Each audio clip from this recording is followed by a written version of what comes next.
here. All right, we're here at Rockstar Energy Drink Uproar Festival 2012. We're here. We got Chris Jericho. How's it going, Matt? Good, man. How you doing? That's quite the tongue twister, right? Rockstar Uproar Energy Drink Festival 2012. Oh man, it's a bunch of interviews where I had to say that over and over again. Like, man, what's the name of this thing again? Yeah, it's I've struggled getting that out a couple times today. It's same thing at Mayhem, and it's Rockstar Energy Drink Mayhem Tour. Man, not as much of a tongue twister as Rockstar Energy Drink Uproar Festival. I couldn't even say it there. Right, exactly. Man, how's the tour going this year? It's been going great, man. It's about halfway through. I think today is the actual halfway mark. And it's been awesome, man. It's been it's our first like coast to coast, soup to nuts U.S. tour, so it's been really cool to get out there in front of fans that have been waiting to see us for a long time, and then new fans that have never heard us before. Maybe have heard the name but never heard any songs or had no idea who we were. But every day it's been mission accomplished of going out there and just kicking ass and making sure that everybody has a great time and putting on a high energy, fun show, and people are really digging it. So it's been cool. Awesome, yeah. And also, man, I'm loving the album. Oh, cool. Man, thank you.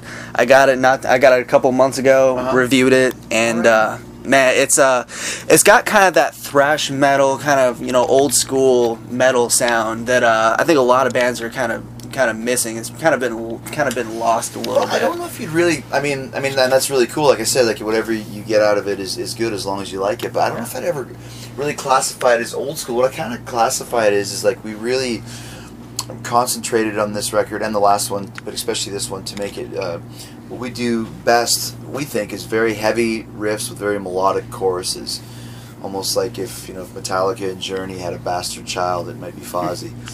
And I think it's something that it's a little bit different from what's going on in the scene, today. A couple other bands do it. Avenged kind of does it, and Bullet. Obviously, Shinedown is completely like that, but much more. I think ours is much heavier than that. So there's a certain vibe to it that really fits in with the Uproar tour, but it could also fit in with the Mayhem tour, with the Slipknots and the Slayers and the Anthraxes as well. So I think that's one of the reasons why we've gotten so far and why we have so much of a great buzz and why the record's done so well is because it is a little bit different from what you're hearing mostly nowadays. Yeah, and speaking of Anthrax and Slayer, you had a chance to play with them along with Metallica and Megadeth.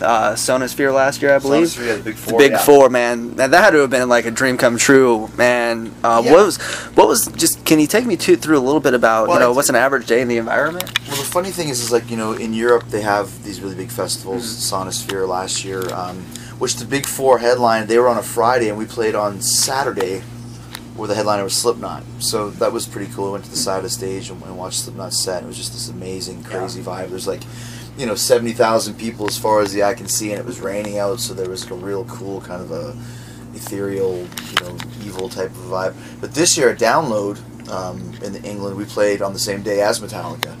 So that was really cool to do our set, and we played early in the day on the second stage.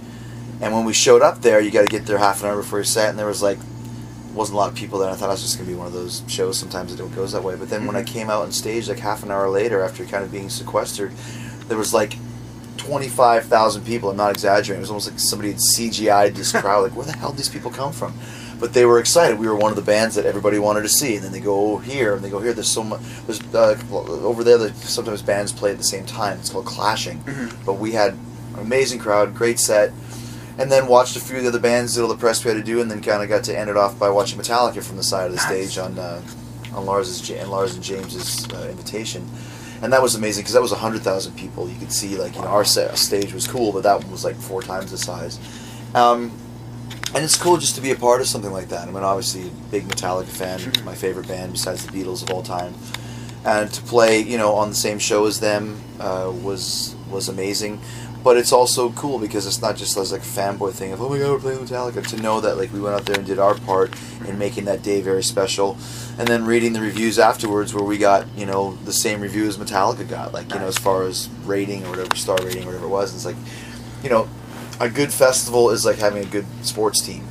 You got the headliner that has to be great, the opening band has to be great, and everybody in between. You got to do your part to keep the chain flowing. So it was cool to know that we did what we had to do to get a buzz going for us as well. Right, and in the music industry, to be able to play a festival and show of that magnitude, it really speaks, waves to what you've Yeah. what you've accomplished. You have to earn that. Well, and even on the Uproar tour, I mean, this is the biggest tour, or one of the biggest tours to be on, this summer. Yeah. And we fought hard to get it, and we've got a great slot on this tour. We go on at 4:20 every day, so people have been warmed up. I think there's been like 8 or 9 bands on before us. Yeah. And then POD's on after us, and then the main stage opens. So we're pretty much, the co-headliner of the second stage area, which is amazing for us. So to do our first U.S. tour in a forum this big and this, like I said, it's just the advantages are just over the top for us. It really is kind of a coming out party for Fozzy, so it's really cool, especially with the new record just coming out 2-3 weeks ago. Yeah, and speaking of clashing with this festival, this is the first festival I've been to this year where there's not a lot of clashing. One band ends, the other band starts. It's really well organized. It's awesome. It's great. It's like it's a dream for me as a media person, because I never get to see a full set at a festival until the headliners. Yeah. So I'm like, yes, full sets. Right, you get to see everything, and that's the cool thing about it is like there's 2 stages, and they're both pretty much the same size and the same, and they're side by side each other. So when band A ends, 5 minutes later, band B starts. When band B finishes, band C starts. So it really is just a ping pong, and then we go on, and then POD goes on, and then that's it. Everybody spreads out over to the main stage area. So, and the thing that's really cool I've been noticing is people come early, like probably by 2 or 3 o'clock. I'd say 70 or 80% of the people are here, which is amazing in September with school and work. And I think for us playing at 4:20, it's just late enough that people can get here. Like, we'll meet you there at 4. Seems like a good round number. Yeah. So by the time we come on, there's always a great reaction and a great crowd. So it's been a lot of fun. Yeah, I mean, with the early sets, you run the risk, man, no one's going to be here. People aren't going to want to be here that early. Yeah, but I mean, as a band, just to be on it is huge. Yeah. So, if they said you're going to be on the first slot, you take it. Exactly. But for us, like I said, to be kind of not even in the middle, but on the upper half of the time slots, it's even better. Yeah. So we would have done it if they would have said go on first, or go on last, or anywhere in between. But our spot, I think, is almost the perfect spot to have. Right. Can you tell me a little bit about the album Sonisphere? Especially the track with M Shadows, talked about Avenged earlier. That's a great track. Sandpaper is great. Pretty much the whole album I loved. Thanks, man. Which there's not very many albums anymore that are released where like the entire thing is good. No filler, right? Yeah. This one is just from start to finish epic. Well, I appreciate that, man. And what our game plan was when Rich and I started writing this record and started talking about it. We had so much kind of, like I said, all the stars were aligned. We had just signed with Century Media, the biggest record company we've ever been with. We knew that Uproar hadn't been confirmed yet, but it was in the works. It's like we need to deliver a great record because this is the chance to go really to the next level. Yeah. And what we wanted to do, like I said, not just with the heaviness and the melodic choruses, but we wanted to make this like our Black Album. And what I mean by that is the Black Album has a certain tone and a certain vibe to it where you can put on Sandman and listen all the way through to Struggle Within, and it takes you on a journey. The songs are all diverse. There's different sounding types of songs, slow ones, fast ones, but it all has a certain feel to it.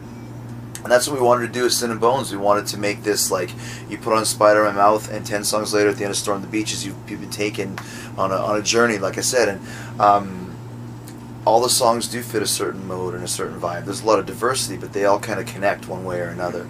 And in this day and age, when a lot of people they just put their music on shuffle or they're just downloading certain songs, we still believe in sequencing a record and having a collection of music, and there still are a lot of people that like that. There's a big resurgence in vinyl.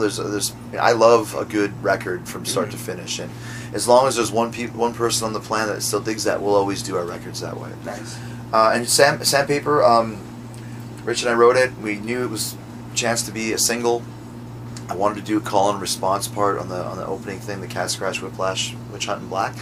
So I called Matt, a good friend of mine, and I was like, let me know what you think of this. He's a fan of Fozzy as well. He loved our last record. He listened to it and he's like, I really love the chorus of this. This is my favorite chorus you guys have done, and I hear a lot of different things in it. I want to work on it a bit. So I was like, fine, whatever you want to do. So he actually put a lot of time into it, not just to do the vocal part that I wanted him to, but did a lot of harmonies and did a lot of the arrangement for the song. He cut some parts out, added a double chorus at the end, kind of sent us this finished version that was probably 15 or 20 seconds shorter than the one we had sent him. And it was like, this is great. So he really went above and beyond to not just contribute vocally, but like I said, arranging it and producing it as well. And it was great because, like I said, it was always going to be a single, but with him involved, obviously that puts it in a different level. It opens a lot of doors for us, for people that might have never heard the band, or radio stations that might not have played it. But as soon as you have a guy like Shadows involved, it takes it to a different world. Especially now that Avenged is kind of they're under the radar, not doing anything. Yeah. So and also what I wanted too is I thought, like, anytime I turn on Top 40 radio, you see like Jay-Z featuring Rihanna, or David Guetta featuring Kevin Rudolph or something. And I thought it'd be cool to have. Why can't we do that in rock and roll? Fozzy featuring M Shadows, and that's what we have, and that's how it that's how it's listed when it comes up on the radio or on the record. So that was kind of a cool vibe too. Right, and also coming from me, this unfortunately was the first Fozzy record I've heard. And for me, I grew up big wrestling fan growing up, and all the way back to the WCW days. I got the email from Ashley at Century Media. Hey, do you want to review Fozzy? I'm like, yes, I would love to review Fozzy. And I'm like, I want to hear what Chris Jericho's voice sounds like. And I'm like, wow, great metal voice. Cool, man. I loved it. Well, and like I said, and then the cool thing is, and I mean, like I said, if you hadn't heard any Fozzy, this is the one to check out. I think all of our albums from this one backwards is like, you listen to this one first, that one second, and then the first one last, sort of thing. But I mean, I didn't just wake up one day and go, I want to be a singer in a rock and roll band. I've been playing in bands since I was 12. Right. When I was a kid, I wanted to be in a rock band, and I wanted to be a wrestler. Those are my two ambitions and my two dreams, and I've spent my entire life doing both of those. And so I mean, there's always prejudice, like, oh, Fozzy has got the wrestler singing. We understand that, it's fine, but I want to be judged on our merit, and exactly. I often say, the people that don't like our band are the ones that haven't heard it. Right. And people that hear the band that like heavy music are like, shit, what are we waiting for? And, yeah. I was talking to somebody the other day in one of the headlining bands, and they were like, you know what, man, the biggest compliment I can give you is you're a great singer. Not a great singer for an athlete or a great singer for us. You're a great singer, period. And when you start hearing stuff like that from your peers, that's where it all comes together. And like I said, my best example is 30 Seconds to Mars. Great band, huge band. I don't listen to that band and go, oh, that's an actor's band. It's like, yeah, Jared's an actor. Great, good for him. But when he's with 30 Seconds to Mars, he's just a great singer in a great rock and roll band. And that's the only thing I ask for our fans and for people that don't know us is judge us on the music and don't have preconceptions. I guarantee you'll like it. And if you don't like it after you've listened to it, that's cool. Step aside and let the people who do like it get a better seat. Right, and I don't look at Fozzy as a band with the wrestler as a singer. You guys are a great metal band. And that's all you can ask. It's two different. It's two different entities. It's two different worlds. Sure, and like in this day and age, there are people that do two things. I mean, I love Justin Timberlake. I think he's a great actor. I love him as a singer. He does both. I mean, I always like to laugh, like Bruce Dickinson. He's an airline pilot. Really? When I go see Iron Maiden, I don't think of them as the airline pilots band. Right. It's freaking Bruce singing, and then he goes and flies planes and is out with Maiden. That's cool. So, yeah, I mean, I just had these two dreams when I was a kid, and I learned very early on that I don't listen to negative people, and if I believe I can do something, I will make everything in my power go towards that direction, make it happen. And that's why we're sitting on this bus, getting ready to play on this tour, and talking about our new record, which is our 6th one now. It's been a lot of work, but things are really starting to flow. There's a lot of momentum, a lot of stuff going on in a very positive direction. So it's a very, very cool time right now. And a lot of people, the new album, is huge. It's great. A lot of people don't realize that Fozzy's been around for a while. Yeah, we started. You're not new. You're almost veterans now. It's been a long road, a lot of work, a lot of sacrifice going into it. Sure, man. We've paid all our dues. We still pay our dues, but we did a lot of stuff in Europe. That was the first place they ever really accepted us. In 2005 we started. 2004 we started going there. And our last tour, Chasing the Grail, we did like 16 countries. I mean, we were getting some really good. I mean, Australia is great. France, Germany's opening up. England, Ireland, Scotland, Wales, Denmark, Netherlands, all these really cool places. And it's great to know that we can go there. And that's why we always wanted to go to the States. But we wanted to do it right. It's because it had been so long. We've done a lot of shows here, but never a full-fledged tour. Right. That when we're going to do this, I want to do it properly. And when Uproar came up. We played Uproar last year for a week of shows, replacing Sevendust, who couldn't do some gigs. And that's where I first really got close to the Avenged guys and to the Bullet guys. I mean, Matt Tuck's a great friend of mine as well. So I mean, there's a lot of goodwill from that Uproar, and it's like we really want to play this year's Uproar. We worked hard to get it, and once we got it, it's like now we finally got the tour that's worthy of the band. We're very road ready. We're very tight. We know exactly what we're doing. We know exactly what our mission is. And so that was the perfect time. And I think when you watch the show today, you'll understand what I'm talking about. Yeah, so, I can't wait. I'm excited for it. Oh, good, man. I'm glad to hear it. Yeah, I think a lot of people feel that way because, like I said, a lot of people know of this band and have heard the band, might have a couple records, but haven't experienced the live, the live Fozzy. And after all the great shows we've done over the last 10 years, we're ready to show it. And then it's been, like I said, it's been really cool to hear at the end of the day. That band was good. But man, Fozzy was like the surprise of the day, and we like that. That's what we want. Right. I mean, there's a couple of bands I'm looking forward to seeing. Fozzy, of course. Thousand of a Crutch is a great. Yeah, they just joined the tour a couple days ago. Yeah, I'm really looking for it. I've seen them a few times. They're great. So especially the new album. It's pretty good. I haven't heard it, but I have to check it out. Like I said, they just joined up, so we just got to know the In This Moment guys. It was great, and then they just split. So we haven't met the Thousand Crutch guys yet. So I'm looking forward to the 1,000 Foot Crutch guys. Well, man, I really want to thank you for taking the time to talk to me. Yeah, it's been absolutely. Great. Very cool. Thank you.